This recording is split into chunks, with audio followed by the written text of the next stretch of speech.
নমস্কার। আজকে আমি আপনাদের পোস্ট প্রেগন্যান্সি ব্যাক পেন নিয়ে কিছু কথা বলতে চাই। অনেক পেশেন্ট আমার কাছে আসেন পোস্ট প্রেগন্যান্সি ব্যাক পেন নিয়ে। প্রেগন্যান্সির 1 বছর 6 মাস 2 বছর 3 বছর হয়ে গেছে।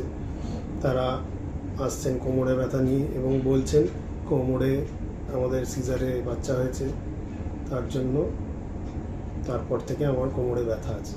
একটা কথা আমি এটা বলতে চাই যে কোমরে সিজারের জন্য যে স্পাইনাল অ্যানাস্থেশিয়ার ইঞ্জেকশন দেওয়া হয় তার জন্য কোমরে ব্যথা হয় না। আপনার হাতে কোমরে বিভিন্ন ইঞ্জেকশন পড়েছে এর আগে, ব্যথার ইঞ্জেকশন, টিটেনাস ইঞ্জেকশন, তার জন্য কি লং টার্ম পেন হয় না। তাই এটা মাথা থেকে একদম বের করে দিন যে আপনার স্পাইনাল অ্যানাস্থেশিয়া দেওয়ার জন্য সেই ইঞ্জেকশনের জন্য আপনার কোমরে ব্যথার অন্যান্য কারণ আছে, সেই কারণগুলো বের করার চেষ্টা করুন।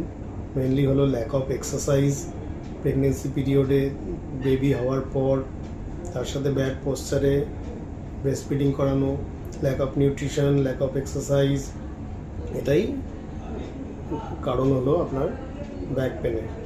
তার দোষটা পড়ে গিয়ে ইঞ্জেকশনের।